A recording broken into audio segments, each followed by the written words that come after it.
On October 12th of 2019, Eliud Kipchoge did what many thought would be impossible. He broke the 2-hour barrier in the marathon. In this video, I'd like to share with you my thoughts on how we can take the principles that Eliud Kipchoge used for success and apply them to our own lives.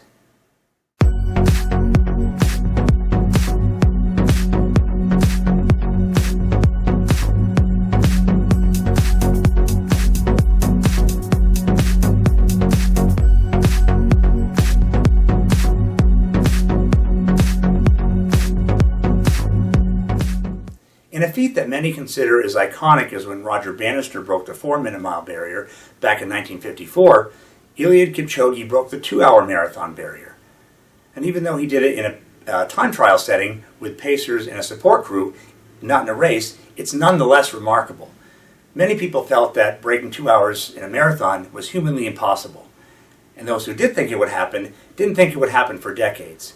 Yet, Eliud Kipchoge was determined to make it happen. And the principles that he used for success, we can actually use in our own lives, whether they be for running-related goals or other. And I'd like to talk about some of those key ones. First, we have persistence. This, of course, was not his first attempt at going sub-2. That occurred in May of 2017 as part of the Nike Breaking 2 project, in which he finished in just over 2 hours with a time of 2 hours and 25 seconds. On top of that, he's been marathon running since 2013, in which he debuted at the Hamburg Marathon, finishing in a time of 2 hours, 5 minutes, and 30 seconds. Since that time, he's been chipping away at his personal best time and achieved an official world record time of 2:01:39 at the 2018 Berlin Marathon.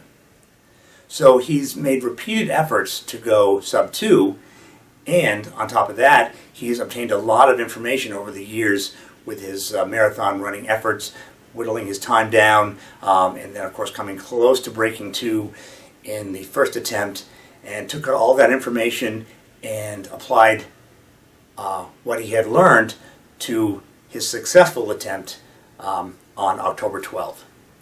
And in life, it's very rare that we achieve our goals on the very first attempt.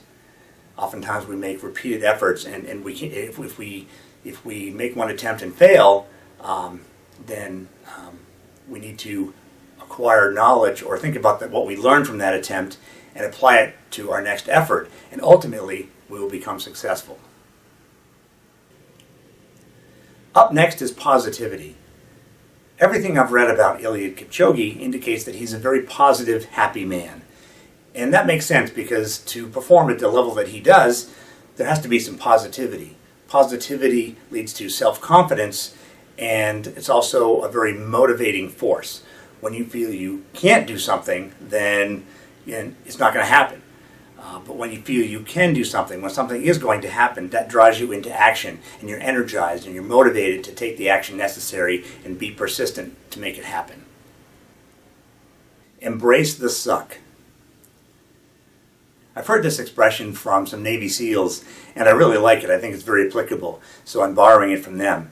But I was watching some coverage of the successful sub-2 attempt on October 12th, and the announcers were saying that Eliud Kipchoge will smile when he's suffering. And that made me think about a research study I read about, and I have information about this study on my website, mpoweredrunning.com. But what it came down to is that the research study found that runners who would smile while they were running were more relaxed and were about 2.8% more economical with their running form.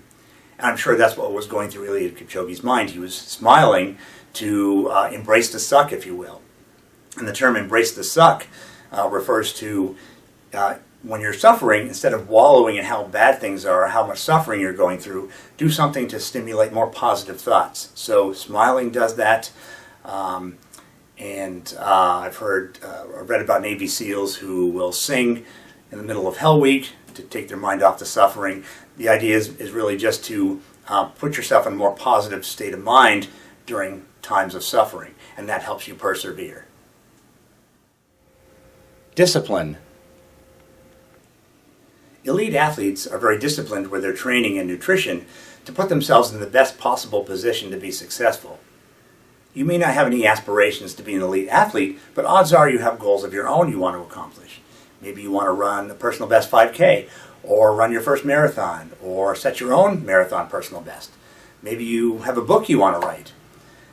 But life has a tendency to get in the way, and the demands of the day can make us put the work for accomplishing those goals on the back burner. But anything we can do to take action helps build momentum. So, if it's cold outside and you're scheduled to run 6 miles, well, later up and go outside and just go for a run, and don't worry about the mileage, but just get in the act of running. And you may go the full 6 miles, or maybe you only go 2, but the fact is you layered up and you went out. So you develop momentum to help you keep moving forward and not let an obstacle stop you from taking action. With the example of writing, taking 15-20 minutes to just sit down and do some free writing, that helps build that habit of working on a regular basis and taking action to achieve your goal. So really, just taking any type of action for forward progress will build momentum and help you become unstoppable. I believe the primary lesson from Eliud Kipchoge's historic performance is that with persistence and a positive state of mind, we all have the ability to break down barriers in our lives and accomplish what others may claim to be impossible. Since the 4-minute mile barrier was broken, numerous others have accomplished the same feat, and now going sub 4 is a common occurrence. Will the same be true for the sub 2-hour marathon? And if so, how long will it take before the 2-hour barrier is broken again? How much lower can marathon times go? While the answers to these questions are currently unknown, what is for certain is that we all are capable of accomplishing far more than we can even imagine. To quote Eliud Kipchoge, "No human is limited." I'm Moe Brown, and this has been an Mpowered Running commentary.